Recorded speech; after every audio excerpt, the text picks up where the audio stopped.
Welcome back once again, ladies and gentlemen, to the city of Ravenna, who in this time period was the capital of the Western Roman Empire, and it factors heavily in this portion of the story of Galla Placidia.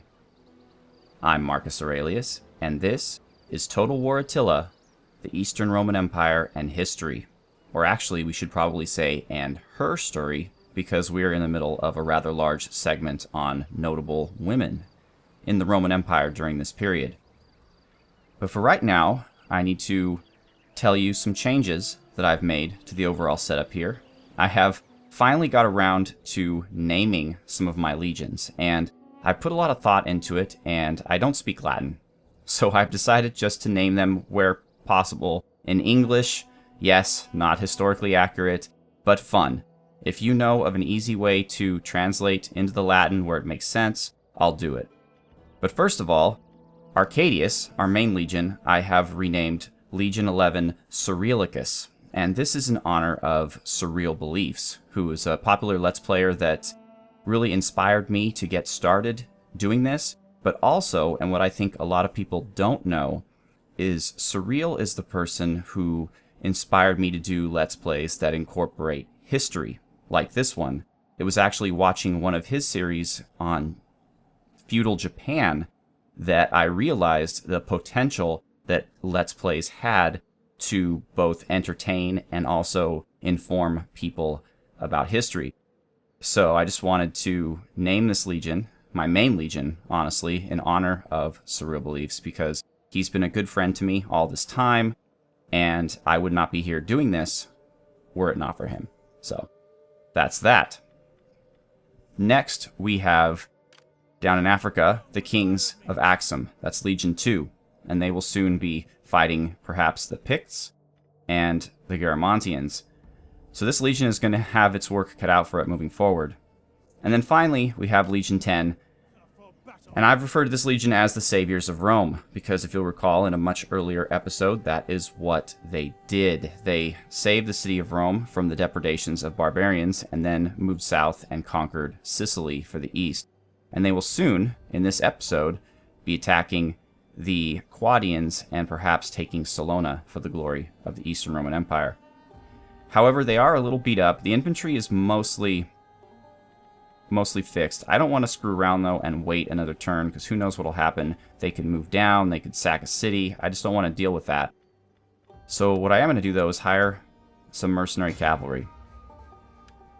Because this is going to be, unless they retreat, which they may do, this is going to be a fight on the battlefield, and the mobility of another unit of cavalry will help me quite a bit.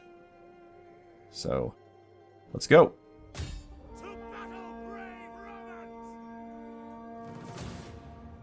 Alright, we're actually fighting 3 units of Quadians, but these 2 are very small, and we're expected to win. 3-star general versus our 6-star general. Let's fight it out. In the last episode, we discussed how Galla Placidia was traded back to the Romans for food, supplies, and federati status for the Visigoths, who at that point were starving and needed anything they can get. Her husband was dead, and she was kind of not really useful to them in their own camp. Almost immediately upon returning to the Roman world, she was forced to marry a man named Constantius, who was the Magister Utriusque Militae, or the commander-in-chief of the entire Western Roman army. This was a position that was held by the half-Vandal Stilicho before he was assassinated prior to this time. That was mentioned in a previous episode. So this wedding was on January the 1st, 417, and it was, of course, arranged. Can't really tell whether or not Galla and Constantius actually had feelings for each other. Okay, well, look at that. They're up on a hill, and it is quite an open field battle. We should have the advantage, though, just by the skill and training of our troops. So let's put our spears up front. Let's put our weak infantry to this flank. Our second weak infantry behind, and our strong infantry on the low sloping flank. Peltist, as always, will carry the rear. And perhaps tangle with some cavalry that come after us, although I don't think these guys have a lot of cavalry. Our cavalry will also be in the rear. Our scout equites are fairly weak. I should pay attention to that. Archers will be here in the gap. And our general will be in the back. That seems like a pretty solid Roman formation to me.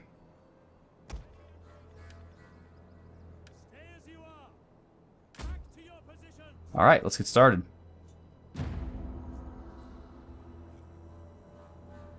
Are they coming after me?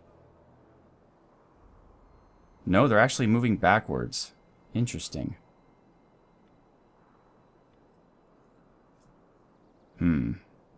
Oh, they're probably going to set up with their reinforcements, and they probably want to take advantage of the high ground. I don't blame them.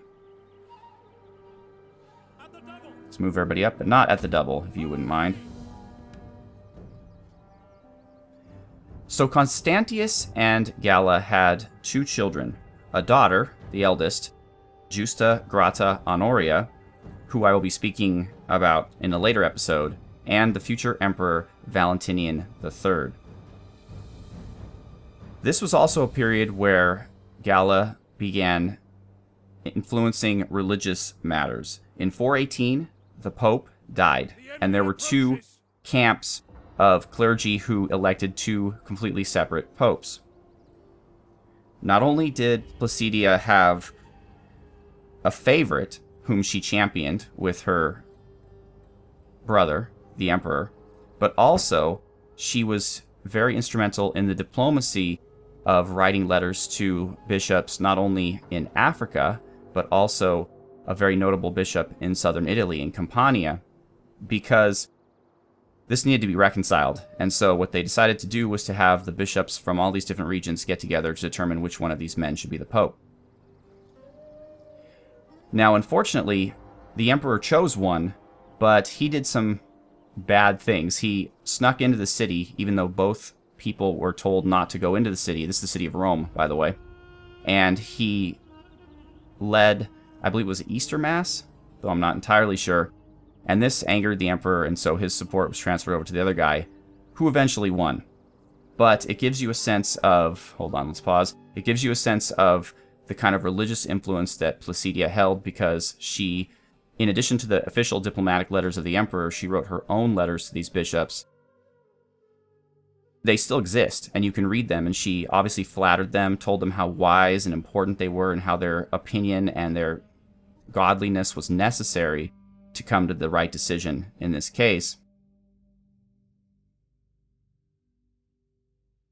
She never, of course, in these letters betrayed her own leanings or inclinations, and she constantly referred to herself as the emperor's blood sister, probably trying to make the point that they were working together and that she had the emperor's support, and just to remind them of her power. Alright, so they are charging us, looks like, and even though we have a formation, our guys aren't marching in formation, so that is kind of a problem. I think we're still set up in formation, though, so if I just move back a little bit like this, yeah, that should tell everybody to do what they need to do. Let's see. Okay, excellent. That's what we need. They haven't started firing at us. They're a purely infantry force. We should be able to crush them without much trouble at all. I haven't even seen any of the reinforcements yet. They do outflank us, but I'm, again, not too worried about it. Alright. For the beginning of the battle, though, let's keep it in slow motion just so I don't miss anything, since there is going to be a lot going on. Let's quickly move you guys. Actually, I could have testudoed, but I think we're okay. Keeping the cavalry safe is a big deal. They are going to outflank us by quite a bit.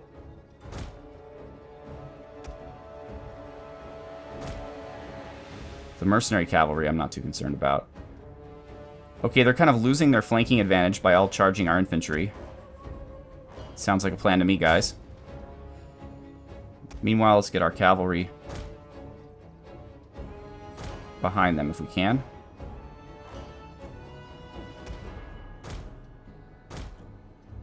Okay. Actually, you guys, how about there? Alright, battle is engaged in the front lines. Who should our... Well, let's just have an archer battle. They are trying to take out our general. Defend him. All Testudo, the general. Oh, good idea to use his fear attack, actually. Let's let them get into Testudo. And right in the middle. Yeah. Excellent. Alright, we can go to regular speed. Kind of back up a bit. If you could make some speed there, cavalry, I'd appreciate it. You too. They're already fleeing a bit. Looks like our skirmishers are involved in the battle. That's something we can't deal with right now. It's fine. Alright. These guys are kind of running on their own. Looks like we're kind of weak in this area, so I'll have them help there. Alright, let's roll them up. The enemy refuses to admit defeat. Their unit has rallied. Too bad we don't have any cataphracts in this battle.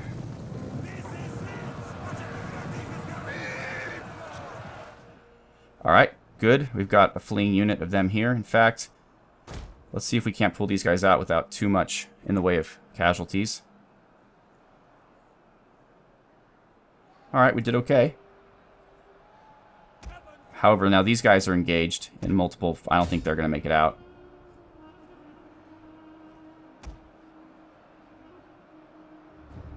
Alright, we just got to keep our cavalry mobile. Yeah, they're the only ones engaged with these guys, so... They are holding their own, but if they were to try to flee, I think we'd lose them. Maybe we can move these guys up to assist. Now we're in business. Alright, what are we going to do with these guys? Let's attack the ranged troops since they moved their general up.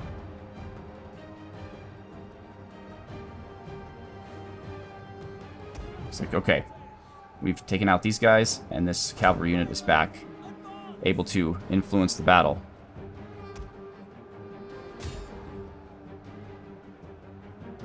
We're weakening their ranged troops. If we had just a bit more cavalry, this would go even better for us. Although we have to stay away from their spearmen, who are running quite fast. Goodness. Our skirmishers appear to be wavering. Looks like we've broken through on this front. So let's actually... Archer, stay where you are. Let's actually move over here and crush these guys first.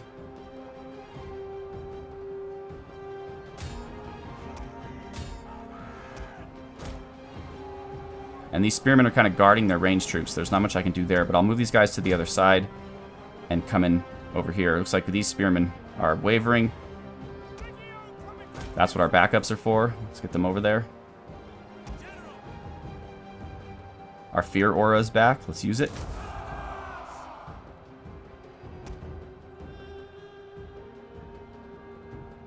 Okay, we're winning the battle here.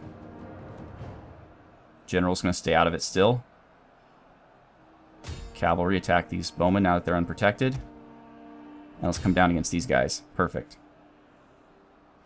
Meanwhile, you guys will join up in this battle. I don't know why the skirmishers are still unhappy.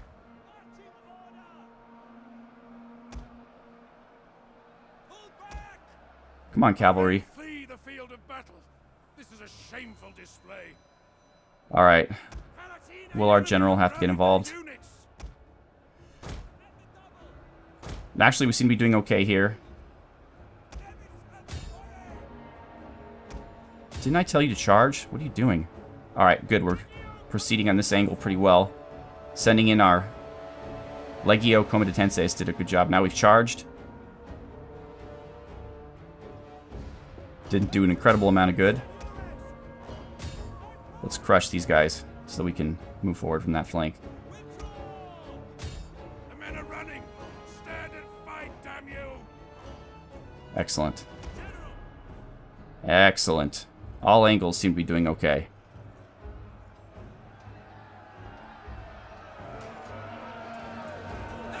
Yep, they're gone here. Let's move these guys all up here. This spearman unit's pretty much done for. Let's move them back.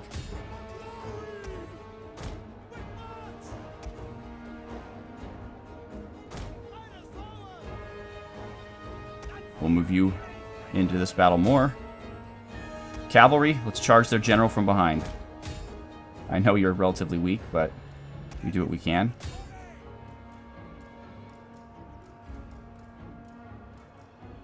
Okay. Go back to these guys. Try to take out these guys. Okay, I gave you an order.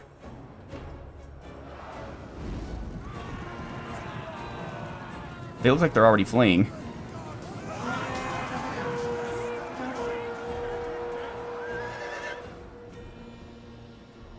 They're not. They're just repositioning themselves. You guys over here, quickly.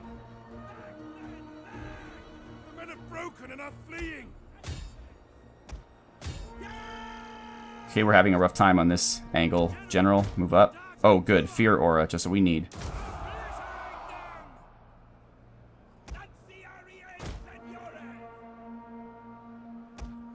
Cavalry. Yes, Commander.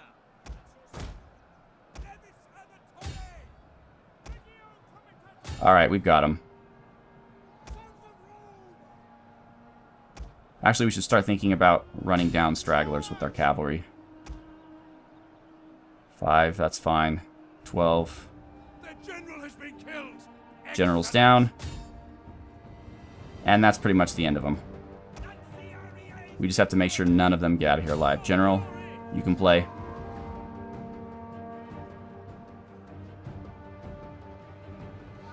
Okay, there's 40 of them. Let's hit them with our cavalry. The enemy are losing their advantage. A glorious victory will soon be yours. 9, 18. 18, they might survive. 61, but that's the general's unit. I think they're gone regardless. So let's go after the Germanic nobles. I never did see those reinforcements. Either they are still hidden to me or they somehow were caught up with the main force. 10, 11, 34. Go after them.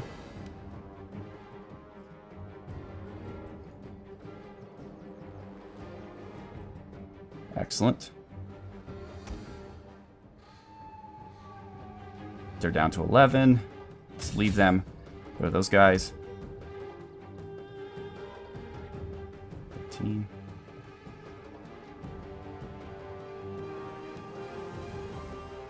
Come on, cavalry. Alright, these guys are being whittled down. And that should be the end of it.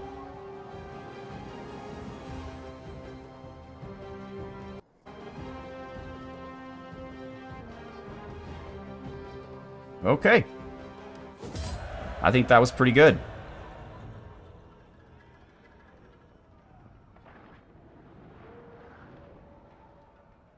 So in 421, Constantius was proclaimed co-Augustus alongside the Emperor Honorius. Not sure if he really wanted that. He definitely was kind of bummed out after it happened at the changes in his life by being so. But at the time, Placidia was also named Augusta, which gave her all the political power and notability that comes with it. Let's refresh. We defeated Clef.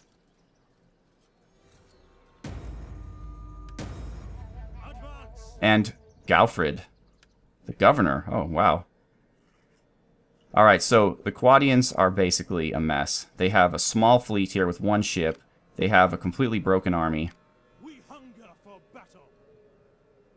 And we are going to retake Salona for the glory of Rome. Or we're apparently not.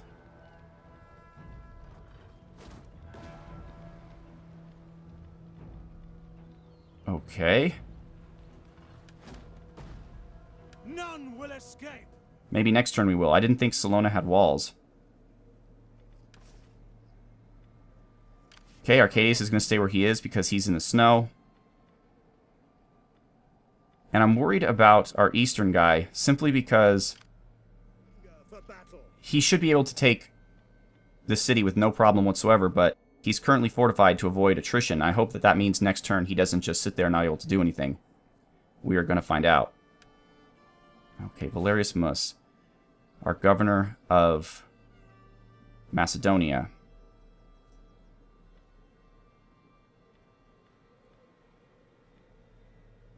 Food is a good idea. So let's do that. And we can give him... Now, any of these... We need better items for governors. All of our items are good for generals. Alright, let's actually take a quick look at Valerius Mus.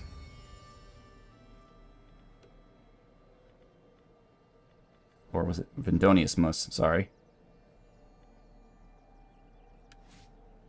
That's the guy, right? Yes, it is. Alright, so he's the governor of Macedonia. He has a fair amount of influence. Our dominion, which is the measure of influence of our faction, is 50%. Our control is better than that, 64%. Our power is good, but we could use a bit more influence. We've been spending it lately, and that's why it's been lowered. But if we bring this guy on, we'll lose some influence, I think, by adopting him into the family. You know, Rufinus really should adopt some people. He now has 42 influence. What does he need to adopt? 50 influence. So he just needs more influence. I guess he's not building much influence leading our navy.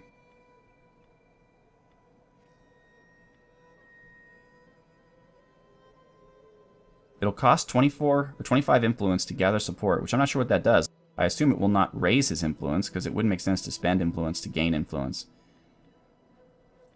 Regardless, Arcadius has a ton of influence. He's basically leading it for all of us. Our 2 sons are dead, so now we just have this guy, Probinus, who is our general in Tripolitania. He's our African general. He has very low influence despite being a very good conqueror. Rufinus is okay at 42.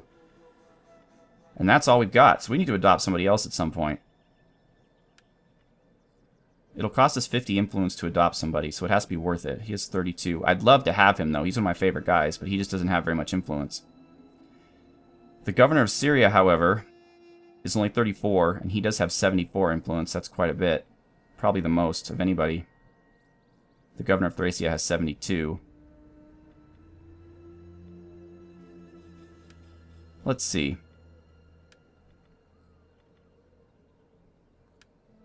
Is that possible? Let's do it.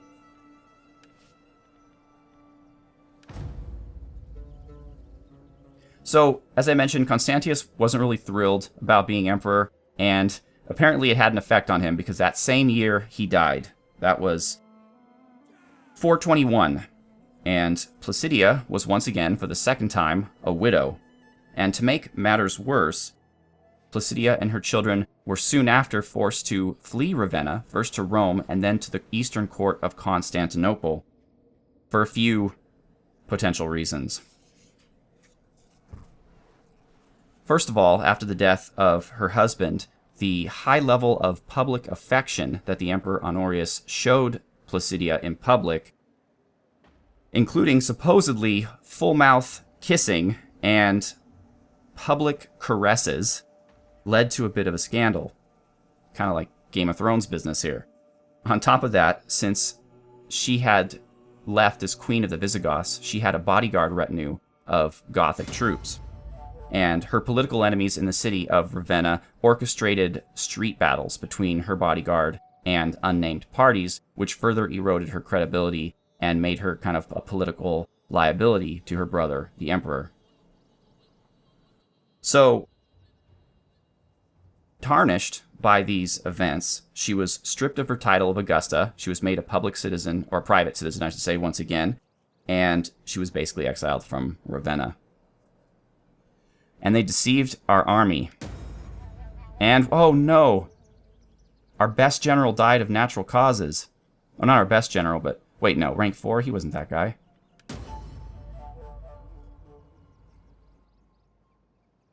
pagan opposition is up to 10. I can deal with that.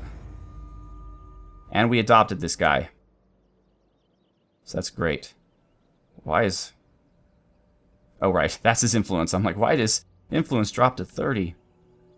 Alright, so let me just make sure it wasn't this guy. No. Okay, so this guy's still alive. Not sure who died, but I'm not too concerned because it's not this guy. Now, these are the Marcumans. I don't want to deal with you just yet, Marcumans. Can we take the city? We can indeed. Oh, did I do that? I meant to auto-resolve it, but you know what, ladies and gentlemen? This is going to be such an easy battle that I'm just going to go ahead and take care of it, and then I will pause the recording, and I will come back when the battle's over. Alright, ladies and gentlemen, we are back. That was probably one of the biggest fiascos of Eastern Roman history, but we were able to take the city. We did lose both units of cavalry in the process. There were just too many towers, and I tried to take the victory point. But that's okay. One of them was mercenaries, and the other was scout equites, so we'll get some decent cavalry up here later. But something good did happen, which is that the Saviors of Rome gained 2 new tradition points, and we are going to invest those in replenishment and public order would be useful now that I think about it, but so would improved morale versus barbarians. Although morale hasn't really been a problem so far, but adding 3 to it would make things even better. This lowers construction costs, only useful if they're going to be staying in an area, and they're not. They're going to be moving around. This would give us more integrity in foreign territory, but our integrity is freaking amazing. So, not entirely necessary.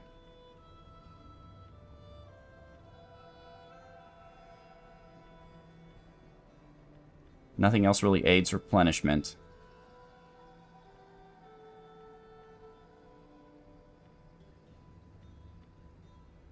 Alright. This squad is going to be trying to ruin the Quadians, I think, rather than be purely defensive. So, let's give them a little bit of increased morale. That should be fine. Although for right now, they need to sit in the city. Good thing we have some good money.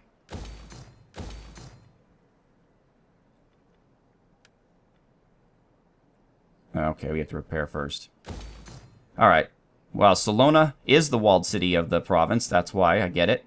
Which also has Demavia, which is still owned by the Western Romans, who are our friends. And Siscia, which is owned by the Ostrogoths. So we might want to take that.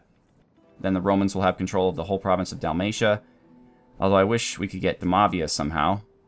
That would be very nice. We have the main city, though, so I guess that's okay. These guys are going to sit pretty here and replenish. They're actually replenishing at double duty, so that's good. Alright, our priests should be doing their thing. How are things down here? Okay, we're good again. We're up to +2 because of our improvements, including the capital, which we could theoretically upgrade. Wealth. But remember, we weren't going to go down the banking route. We were going to go the governor route, which gives more public order and more wealth and a better garrison for 2,800. Or we can improve this, which is 7,500. It does the same thing. Gives us better roads, better garrison. But 3 squalor and 100 food, whereas this is only 20 food. Alright. With that, Ethiopia should be solid for a while. We don't need to upgrade the town of Adulis. Alright. So now we have to worry about Anatolia. Since the priest is here, they're looking good. We're still going down here by 4, and they are objectively unhappy now. They're at -1. So we need to fix that as quickly as possible. Probably the easiest and cheapest way to do it would be to upgrade the 2 cities, which will improve public order and wealth. It'll improve public order by 2, though, and we're down at -4. So that's not going to do it for us.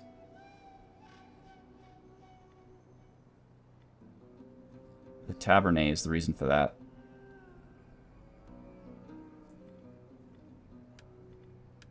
To convert that to a scriptorum, would get rid of the problem. We couldn't recruit spies, though. We're going to need those at some point. I think we should try to just stick with them. Oh, man. I'm not sure what to do with Cilicia. We definitely need a capital, which we need 7 population in order to get. The church is actually helping. It's giving us 5 public order at the cost of 600. And it improves our religion, which helps tangentially as well. Oh, man. What entirely is the problem? Taxes, characters, religious differences, and political situation. But it doesn't tell you what this means. Like, characters? There are no characters here as far as I know, except for the priest. And actually, no, he's not even there either. So there are no characters in here. Maybe they mean because there are no characters, you get -1? Religious differences, I understand. Manichaeism is on the rise, despite the fact that we have a church, which makes absolutely no sense, but whatever. And the political standing of our family. Really? We're getting good money from here, so I'm not going to stop the taxes. We're just going to... If we built an aqueduct here, that would be... Public order +3 would still be at negative.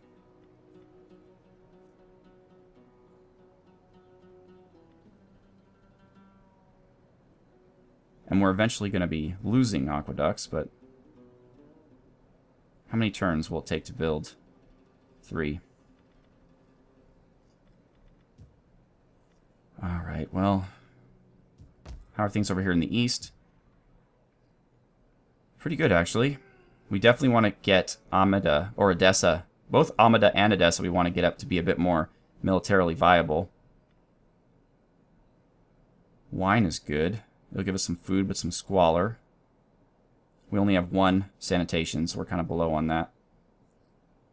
Let's get that waterworks and improve the town. Okay, that's how we'll spend our money. Now, in the east. Okay, we can attack. Excellent. What does our army have? Nothing. You're over. The only question is, do I keep you, or do I turn you into a puppet state?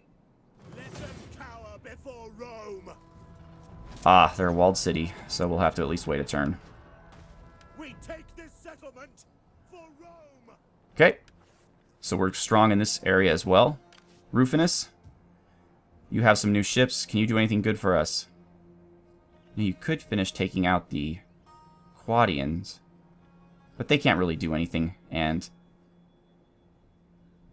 it's way far for you. So we have a huge fleet here of... Or it might actually be not a fleet. That might be a... Yeah, it's transports. Let's see if we can't sink these rebels. How can I serve the people of Rome? Who are you? Oh, that's... You are Rufinus, right. So the Western Romans have sent a huge force to take back this city from the Picts. I'm fine with that. I don't mind if they're the ones who do it, or we're the ones who do it, as long as somebody does it.